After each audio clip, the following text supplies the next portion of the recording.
trying to understand that. Go ahead. That's why some of these other scientists have said that they seem to be trying to set people up to deceive them as if they are aliens, but the facts just say that they can't be that there's something else. It doesn't make any sense, and there's something else, a psychological deception that's going on here.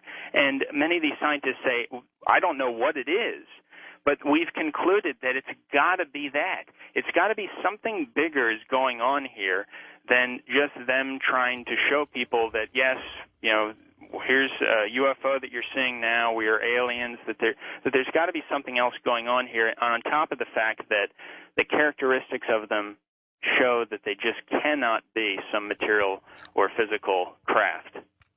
Do you think humans are involved in the deception? I'm losing my voice here. I got to pop it back.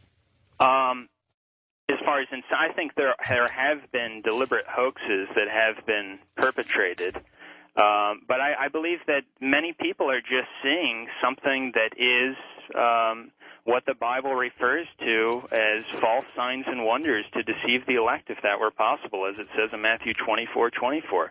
I mean, this kind of activity is predicted to be seen in the last days. In 2 Thessalonians chapter 8, verses 8 through 10, it talks about that Satan will come in all power and signs and lying wonders, and that he will transform himself into an angel of light, 2 Corinthians 11:14. He's trying to deceive people and get people to lose faith in the one true God, so they embrace a false religion and lose their souls so that he can get them into hell for all eternity. Because, and someone would say, why a UFO? Why a spacecraft? There actually probably couldn't be a better deception for the devil, because he throws your whole belief system out or attempts to do that, so that and replaces it with a different kind of belief system that's not true and will not lead to salvation.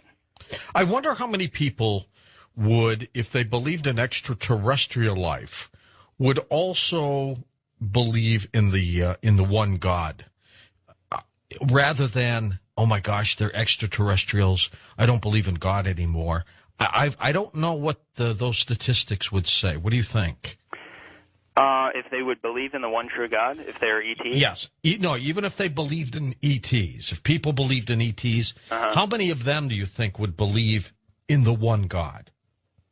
Well, I think most people who would claim to believe in ETs probably believe in one God, or claim to believe in one God, but they think that the exact system of what you need to believe in about the one true God is different, or the aliens will reveal it to us, or we'll find out the real secrets on who God really is from them and not from anything on earth.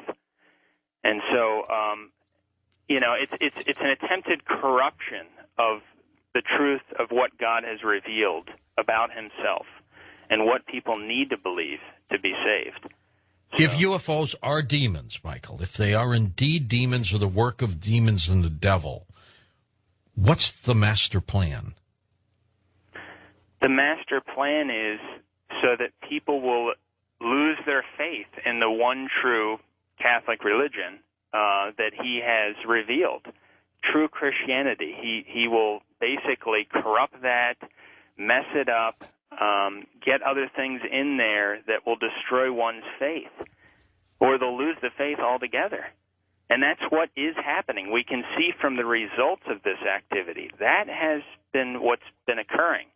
When people really delve into this, they're just like, they're going to show us the way. And see, as we move on, there will probably be more and more of these sightings, a proliferation of these sightings of UFOs. And so a lot of people will start to anticipate they're about to make contact. They're about to make contact, and then the end will come and it'll be all over. And so you can really see by the results, by their fruits you shall know them. The results of this activity for most people, not everyone, that have really delved into this stuff, have led them to believe that, there's got to be something else other than what's been revealed on this planet. And all kinds of different things start to get involved. with their faith, corruptions of it and different things thrown into their faith where it's corrupted and destroyed, and it's basically over for them. Why create the disguise of alien aircraft? Why not come up with some other scheme, for example? Because it's something where it's a perfect deception, because if someone can be convinced that they're an advanced alien race, then again, they will show us the real way. They will tell us the truth about God. And if they're so advanced, then maybe people start to think maybe they created us. And so, and then when you look at the messages that people who have claimed to be either walk-ins or receive messages from these aliens, they're promoting that, Jesus was a great teacher, but he wasn't God. The Bible has some truth, but it's not the real truth. We will give you the full truth. You are actually all God. You don't know it yet. And so once that starts to happen, people start to believe that, it's really the beginning of the end. If what you say is true, there's got to be a point then where these demonic UFO craft really begin to make themselves known to keep the deception going, right? Yes, definitely. Well, again, I mean, you're talking about some heavy false signs and wonders that people are seeing, obviously, as you know. I mean, so it is something that's a spectacular deception, a spectacular light show, you might say. True. And we all agree they're seeing something, whatever it is. Yeah. Oh, definitely. Okay. Definitely. Right. And, it's an interesting statement. I mean, there are many that could be quoted. But Gordon Creighton, who I know you know of him, probably, who died in 2003, he made this statement in the British journal Flying Saucer Review. He said, quote, "There seems to be no evidence yet that any of these craft or beings originate from outer space." And he went on to say that, "I do believe that the great bulk of these phenomena are what is called satanic." And he went on to say that he doesn't believe they're obviously very friendly. Many of the people that have seen UFOs or made close contact with the beings that claim to be from these UFOs have smelled, sulfur and other kinds of strange smells, which, of course, many times when people are dealing with demonic possession, that those kinds of smells like sulfur and bad smells are many times seen. So you can see the connection there also to the demonic element that's starting to reveal itself by some of those characteristics that we see. And Brother Michael, the fact that we are getting so many of these UFO reports now, more than I can remember, what does that mean about this kind of activity? It means that it's a deception for the last days, for the final days, that is going to continue, and the deception is going to be so great that it may be exactly what our Lord said in Matthew 24:24, which I quoted earlier, that there'll be such false signs and wonders to deceive the elect, if that were possible. So you're going to be talking about something that's going to really be a very heavy deception for people, an attempted deception to attempt to deceive people. All right, well, we'll find out more about how UFOs fit into end times in a moment.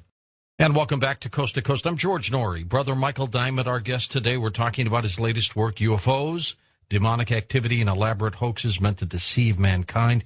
His websites, by the way, are linked up at coasttocoastam.com right now for you. So tell me how UFOs fit into end times, Brother Michael. And you believe these things are getting close now. This end times prophecy could be right at hand, huh? Definitely. Yeah, definitely. It's something, again, these false signs and wonders that are predicted to happen right before the end.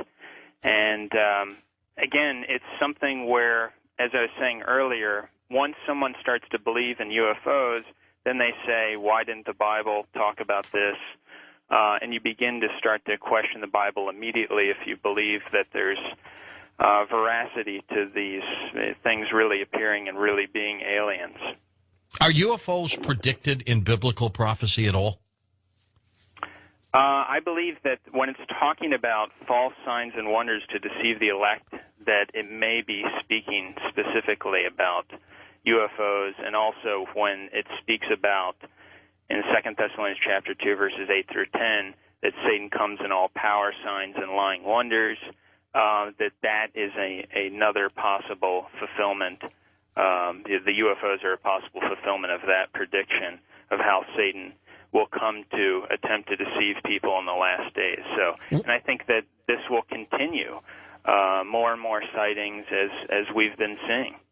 What are your thoughts on crop formations? We still really don't know where they're coming from.